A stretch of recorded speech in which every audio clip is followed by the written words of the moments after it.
Petrol diesel ధరల పెంపుతో సామాన్య మధ్యతరగతి ప్రజలపై తీవ్ర ఆర్థిక భారం మోపుతుందని Congress party parliament coordinator doctor TK Vishweshwar Reddy ఆవేదన వ్యక్తం చేశారు. ఈ సందర్భంగా Rajamahendravaram municipal colony Congress party కార్యాలయంలో ఏర్పాటు చేసిన మీడియా సమావేశంలో Congress party parliament coordinator doctor TK Vishweshwar Reddy మాట్లాడుతూ పెట్రోల్ డీజిల్ను జీఎస్టీ పరిధిలోకి తీసుకురావాలని కేంద్ర ప్రభుత్వాన్ని డిమాండ్ చేశారు.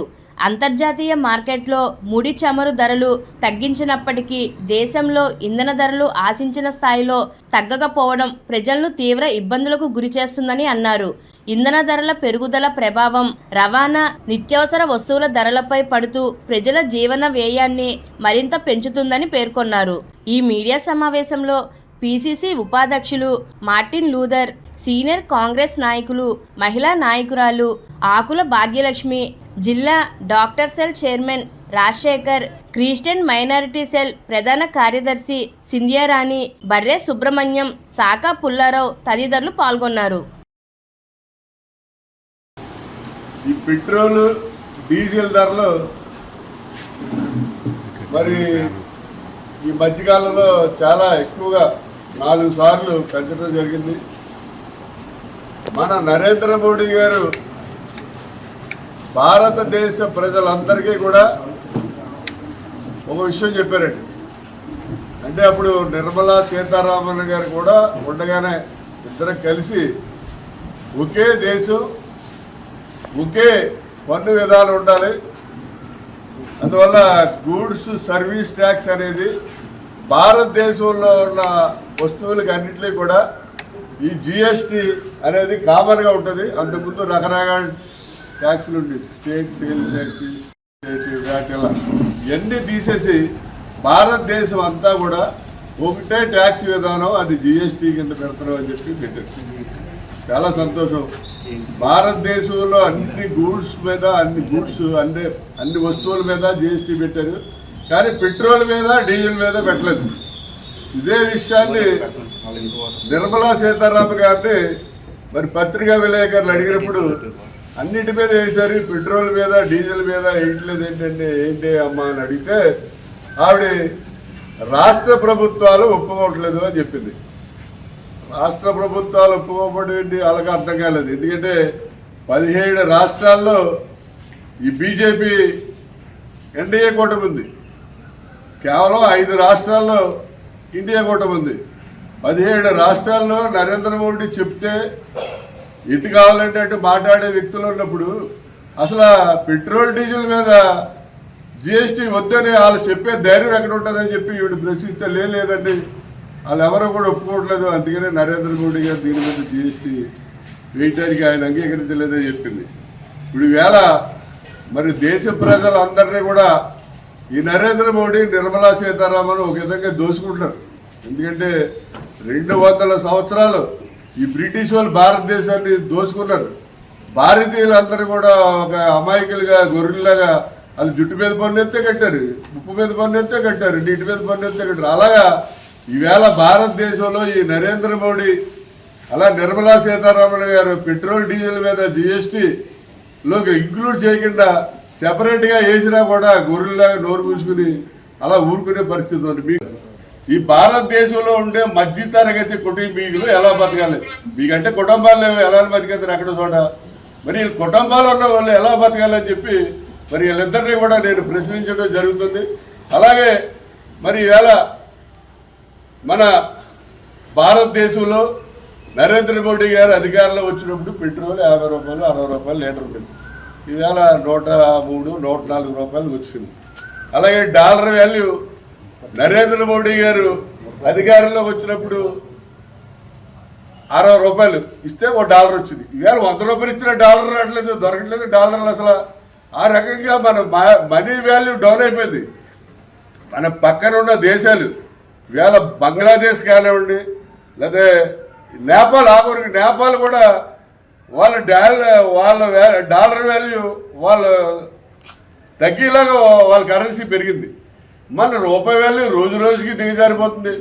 మరి వేళ నేను ఒకటే ప్రశ్నిస్తున్నా, అమ్మా నిర్మలా సీతారామన్ గారు, మీరు పార్లమెంట్లో ఏదో కబుర్లు చెప్తున్నారు, మా ఎంపీలు వీళ్ళ అందరూ కూడా తప్పట్లు కొట్టేస్తున్నారు. ఈ పెట్రోల్ కానీ ఈ డీజిల్ కానీ రెండు కూడా జిఎస్టీ పరిధిలోకి తీసుకురావాల్సిన అవసరం ఎంతైనా ఉంది.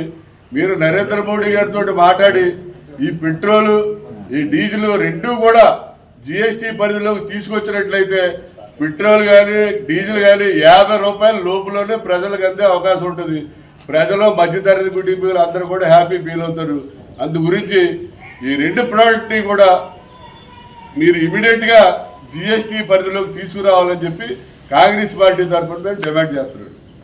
ఎప్పుడు రాజకీయం కాదు, ప్రజల యొక్క శ్రేయస్సు కూడా ఆలోచించాలన్న ధోరణిలో ఆలోచిస్తున్న పార్టీ కాంగ్రెస్ పార్టీ కాబట్టి దానికి అనుగుణంగానే రెడ్డి గారు కూడా ఈరోజు మామూలు సామాన్యుడికి కలుగుతున్న బాధ, వాడి మీద వేస్తున్న భారాన్ని చాలా బాగా ఆయన వివరించారు. నాకు ఉన్న అనుభవంలో నేను తవి చూసిన విషయాన్ని కూడా మీ ముందు పెట్టాలని, ఇది అధికార పార్టీని ప్రశ్నించడానికి, ప్రజలు కూడా ఉన్న వాస్తవాలు తెలియపరచడానికి, ఈవెంట్ మేనేజ్మెంట్ ద్వారానే వ్యవస్థను నడిపిస్తూ పేపర్ కొటేషన్స్ తోటే పరిపాలన చేస్తూ, హెడ్లైన్స్ కొటేషన్స్ అదే పరిపాలన, నినాదాలతో ప్రజలను ఓరెత్తించడము, పేపర్ స్లిప్లతో మినిస్టర్లతో ప్రెస్ మీట్లు పెట్టించడము, మన ప్రజలకు మాత్రము లీక్ పేపర్లు ఇవ్వడము. ఇది ప్రస్తుతం మన అధికారం ఉన్న పార్టీ, కేంద్రంలో చేస్తున్న ప్రభుత్వం చేస్తున్న పార్టీ. ఆర్థిక వ్యవస్థకు వస్తేసరికి నిర్మలా సీతారామన్ గారు వ్యక్తిగతంగా నాకు బాగా పరిచయం, వాళ్ళ ఫ్యామిలీ వెల్ విషర్, మాకు బాగా చదువుకున్నవరే, అకాడమిక్ పర్సన్. కానీ దౌర్భాగ్యం ఏంటి అంటే ఆర్థిక వ్యవస్థ మీద ఏమాత్రం ఆనమాలు ఓనమాలు తెలియనావు. ఇది నీ అన్నమాట కాదు. ఒక ఐఏఎస్ బ్యూరోక్రటిక్ ఫైనాన్స్ దాంట్లో కన్వీనర్గా ఉండి సుభాష్ చంద్ర గార్గే గారు ఆవిడ హయాంలోనే బీజేపీ ప్రభుత్వంలోనే ఆయన పని చేస్తూ ఆయన రాసిన పుస్తకం ఆవిడ చేసిన వ్యవహారాన్ని, ఆర్థిక వ్యవస్థను ఏ విధంగా విధ్వంసం చేశారనే విషయాన్ని కూడా ఆయన చక్కగా అందులో పొందుపరిచారు. ఆవిడికి ఏమాత్రం అనుమానాలు తెలియదు, ఆర్థిక వ్యవస్థ గురించి ఏ విషయం కూడా ఆవిడికి తెలియదు. పిఎంఓ ఆఫీస్ నుంచి వచ్చిన స్లిప్ని, పిఎంఓ ఆఫీస్ నుంచి వచ్చిన ఫైల్ని ఆవిడ బడ్జెట్ రూపంలో ప్రవేశపెట్టడం జరిగింది తప్ప, మాట్లాడితే వాదనలకే తప్ప చర్చకి ఎప్పుడు కూడా ఆవిడ తావు ఇవ్వలేదనేది ఆయన అందులో చెప్పారు. ప్రతిపక్షం ఎప్పుడు కూడా అధికార పార్టీని నిందిస్తుంది అనేది సహజంగా అందరూ అంటూ ఉంటారు. ఈరోజు నేను చెప్పేది మేము అధికార పార్టీలో ఉన్న వాళ్ళని నిందించడానికి ప్రతిపక్షంగా చెప్పట్లా, వాళ్ళ పార్టీలోనే కొలు ఉన్న వాళ్ళ పేర్లే చెబుతాను. ఆర్బీఐ గవర్నర్, మాజీ గవర్నర్ రఘురామరాజన్, ఆయన కూడా ముందు నుంచే మన వాళ్ళు చేసిన నోటు రద్దును కానీ ప్రతి విషయాన్ని ఆయన ఖండిస్తూ ఆర్థిక వ్యవస్థను ఇచ్చేశారు. వీటిలన్నింటికన్నా చాలా ముఖ్యమైనది ఏంటంటే అరుణ్ కుమార్ చాలా గొప్ప ఎకనామిస్ట్, జేఎన్యూ ప్రొఫెసర్, మాజీ ప్రొఫెసర్. నిత్యం ఆయన ఇప్పటికి మోర్ దెన్ డజన్ పుస్తకాల పైన రాశారు విధ్వంసం ఏ రకంగా జరిగింది, ఎక్కడ ఇదైందని. Unorganized sector, small sector, agriculture or ఏ రకమైన తీసుకున్న, ఏ సంస్థ తీసుకున్న ఎంత రకమైన నష్టపోయింది. ఇండియా యొక్క జీడిపి 2.5 నుంచి 3 వరకే ఉంది. ఎంత గణకాలు లెక్కేసుకున్నా, అటు ఇటు లెక్కేసుకున్నా కూడా 3.5 దాటే అవకాశం కూడా లేదు. కానీ ప్రభుత్వం ఈరోజు ఇచ్చే గణకాలు అన్నీ కూడా తప్పుడు గణకాలు. IMF వాళ్ళు కూడా నిర్మోహటంగా చెప్పేశారు, భారతదేశం నుంచి భారత ప్రభుత్వం ఇస్తున్న గణకాలన్నీ కూడా తప్పుడు గణకాలు. ఆ తప్పుడు గణకాలతో మేము ఇస్తున్న దానికి, అసలు మేము చూస్తున్న దానికి పొంతన లేదు, కాబట్టి ప్రభుత్వం బాధ్యత వహించాలని కూడా చెప్పింది. సో ఇది మూలంగా చెప్పేది ఏంటి అంటే, ఆర్థిక వ్యవస్థ అంటే ఏంటిని తెలియని ఆవిడ ఆర్థిక మంత్రిగా ఉంచారు కాబట్టి తక్షణం మీరు అది ఏంటి అనేది దాన్ని సరిదిద్దడానికో, ఆర్థిక వ్యవస్థను గాడిలో పెట్టి ప్రజలను ఇచ్చేయాలంటే మోదీ గారు ఇమీడియట్గా నిర్మలా సీతారామన్ని ఆ పదవి నుంచి తప్పించాలని. రెండోది, దేశానికి అభివృద్ధికి దాంట్లో ప్రతిపక్షంగా ఉన్న కాంగ్రెస్ కూడా సలహాలు సూచనలు మా నాయకులు చెప్పడము జరుగుతుంది, వాళ్ళు వినిపించుకున్న పరిస్థితిలో లేదు.